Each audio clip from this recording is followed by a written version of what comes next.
Hello and welcome to the next episode of the Self-Development with Tech Tics podcast. Sorry for that. And I'm your host, Christopher, and I'm a 17-year-old graphic design student from Austria, and there is nothing else to say about me. And as you can see in the background, maybe, there's a little bit Christmas moving on there in the background. Nevertheless, today we are talking about 5 quotes from George H.W. Bush that will inspire a lifetime of happiness and success. From the Inc.com website again, because I think they have great articles and they are trustable and they do not talk a lot shit, which you can find very, very often in the internet. And so it's very useful and very, you really have to look, at the sites if they're looking good and so on. But anyways, this article is brought to you by Tom Popomaronis. He is a serial entrepreneur, and on Twitter he is named @T_Popomaronis without any point or underscore or whatever. And the little sub-headline, the 41st President of the United States was full of wisdom. And it was very hard to get a good article because I always search for like 10 tips or 7 tips or 5 tips on, different kinds of stuff. But let's see what they are saying. Google H.W. Bush, the 43rd President of the United States, passed away on November 13th, 2018, unfortunately. As we reflect upon the powerful legacy of the 94-year-old icon, one thing was certain: he was full of heartfelt wisdom that, at its core, had the merit to be the foundation for happiness and success. As such, these 5 inspirational quotes from George Bush Sr. are powerful enough to last several lifetimes. And let's move straight into the first one. I have opinions of my own, strong opinions, but I don't always agree with them. George Bush Sr. Is he called like that? I hope. Or Sir? No. Really says something profound here. He stresses the need to be self-aware and disciplined of the opinions you have. Keep your ego in check and stay humble. Nobody likes this arrogant piece of shit, I'd say. Just a little direct here. But I have nothing else to say right here. And if we're going through this too fast, I will probably search for another article and then we move into the next one. Think about every problem, every challenge we face. The solution to each starts with education. For anyone embarking down a startup path, your true weapon is knowledge. In education, in educating yourself about the market, the opportunity, the solution, etc., you become effectively prepared to make actionable decisions. And I also think that knowledge is key, but knowledge without execution is nothing. So even though if you're learning just a ton of things and you're reading a ton of books, doesn't matter, and there is nothing behind it, basically, if you do not execute these things that you have learned. So just learn, and I'm a really enjoyer, or really like people to read, and I want them to read, not necessarily books, just go to your public library if there are any self-help books, or some things that you're quite interested in. And I would say that you should only learn something you're really interested in, and that's something the school doesn't make really good, because there you probably have to learn a lot of things you aren't really interested into, and you just have to learn them, or just have to know these things. Just learn something you really like, do it, and get the best at this area or in this area, whatever. But let's see the third one, and I will go through each of every one again after the whole round. I was offered a job on Wall Street by my uncle, but I wanted to get out, make it on my own kind of thing. Forge your own path, define what success looks like for you and own it, wherever that may be. And there's also something I can include, and which is that even though your parents may be saying something that isn't particularly true or doesn't have to be true, even though they might be knowing more than you are knowing, but not all the time. And just make your own thing. Just see what makes you happy, and go that path, as they have said. And just do not be like this person who just does things because other people do things, and you're not really happy about this. And so do what you like, get good at what you like, and make your own path. Just again what they already said.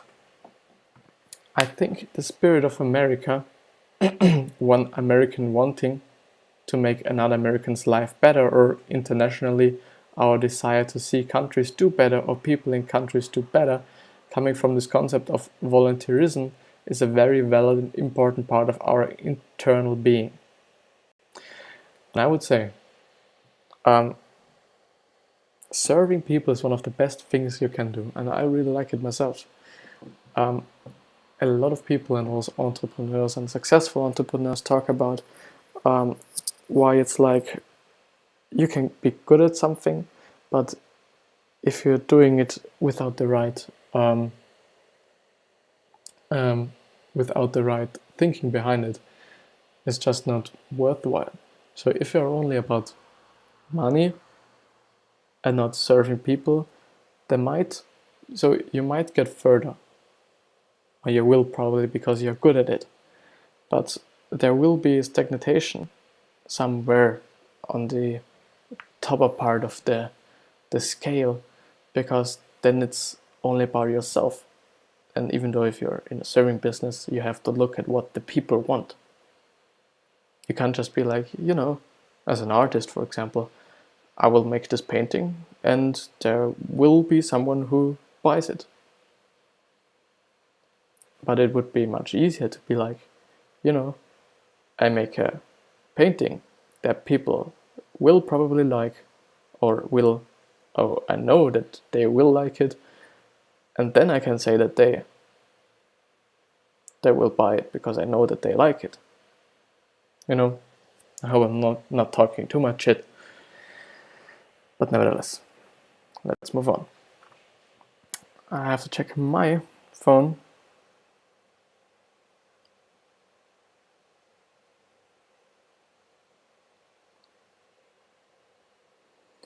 Because there's always time for friends and family. Remind you on this. Whether your passion is in non-profit or for-profit work, create core values to strive to make an impact on those around you, or become more activated within your community and give back with the knowledge you've gained in your journey so far. And that's hopefully something I'm doing right now. I'm just hoping that I can give you value and knowledge, and that you can get something out of these podcasts and or videos. But we're already on the last one, and I'll just have to check how long we're in. Only 9 minutes. Let's see. The American dream means giving it your all, trying your hardest, accomplishing something, and then I'd add to that, giving something back. No definition of a successful life can do anything but include serving others. Perfectly started and encompassed the lifeblood of entrepreneurship and truly leading a successful life. It's not about how much you make, but rather the mark you leave behind. Thank you, George H.W. Bush, for the lasting legacy and service to our country. Rest in peace. And that's it. And I would say it's something I really believe in. It's something I kind of follow, is that, you know, I really want to make an impact on somebody other's life. A good impact, not like, you know, bad one. And in general on, you know, as much in terms of the area as possible. So I do not really want to have a life or live a life where at the end just my, you know, maybe my closest family and my closest friends are just like at my funeral. Oh yeah, he was quite a good person. I really want people to be like, and a lot of people, even when they're saying that I've died in the newspaper somewhere, whatever it may be in the future, that they are like, oh fuck, this was a really great person. And it's just, you know, really sad that he died. And this is something I'm kind of willing to achieve. And yeah, that's why I try to help you and try to help others and so on. But let's see if I can, maybe we type in 7 tips. Oh, I forgot. So the first quote of him was, I have opinions of my own, strong opinions, but I don't always agree with them. This was the first one. The second one is, think about every problem, every challenge we face. The solution to each starts with education. Then the third one, I was offered a job on Wall Street by my uncle, but I wanted to get out, make it on my own kind of path, or thing, sorry. The fourth one, I think the spirit of America, one American wanting to make another American's life better, or internationally our desire to see countries do better, or people in countries do better, coming from the concept of volunteerism, is a very valid and important part of our international being. And the fifth one, the American dream means giving it your all, trying your hardest, accomplishing something, and then, I'd add to that, giving something back.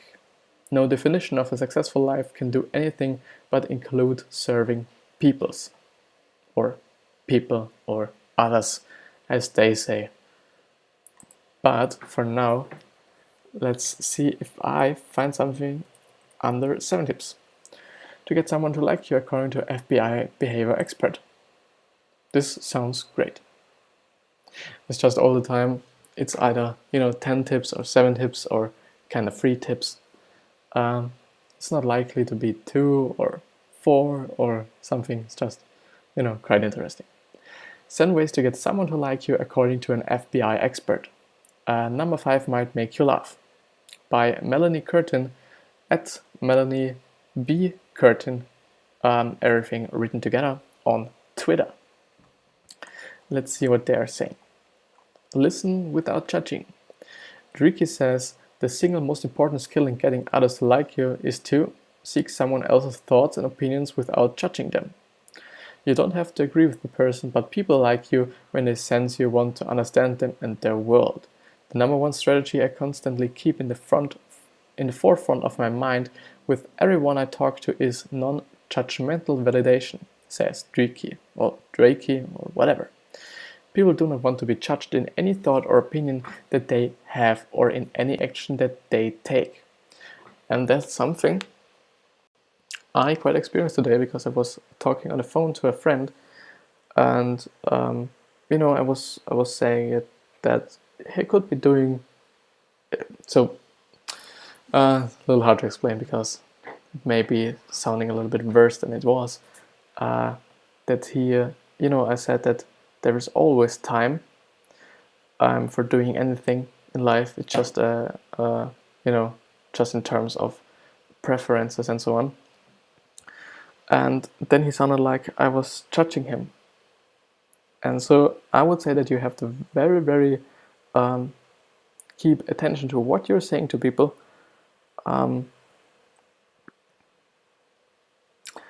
Because people get hurt really, really, really fast. And the second one, stay in the moment. And I have to calm down a little bit, even though if I'm hyped for this episode. Thinking about what you're going to say next in a conversation, rather than being present. Is it a fast way to kill rapport? Because believe it or not, people can tell. Listening isn't shutting up, says Dreeke. Listening is having nothing to say. There's a difference there. If you just shut up, it means you're still thinking about what you want to say, you're just not saying it. And I've made the experience that when you're just thinking about what you're saying next and you are talking to somebody else, I do not know what the person in front of me was saying at this time. And this pisses me off all the time, and every time it happens to me. Instead, Dreeke suggests do this. As soon as you have the story or thought you want to share, toss it. Consciously tell yourself, I'm not going to say it. All you should be doing is asking yourself what idea or thought that they mentioned do I find fascinating and want to explore. Then ask them about it. And that's it. Because people always really want to talk about themselves. It's really interesting, and they just really like you if you're asking questions about what they're telling you. Just be very interested in what they're saying and engage with them and be like, or maybe if you didn't get it, tell them I didn't get it, could you explain it to me again? Just engage with them, ask them what they were saying. Often you can get something out of it. So it's just not like I only want them to like me, but you maybe are getting something out of it. Ask them the best question. No one likes small talk, whether at a networking event or a dinner party. Dreeke suggests this instead. A great question I love is challenges. What kind of challenges did you have at work this week? What kind of challenges do you have living in this part of the country? What kind of challenges do you have raising teenagers? Everyone has got challenges. It gets people to share what the priorities in life are at that point in time. I'll definitely write this one down, I guess.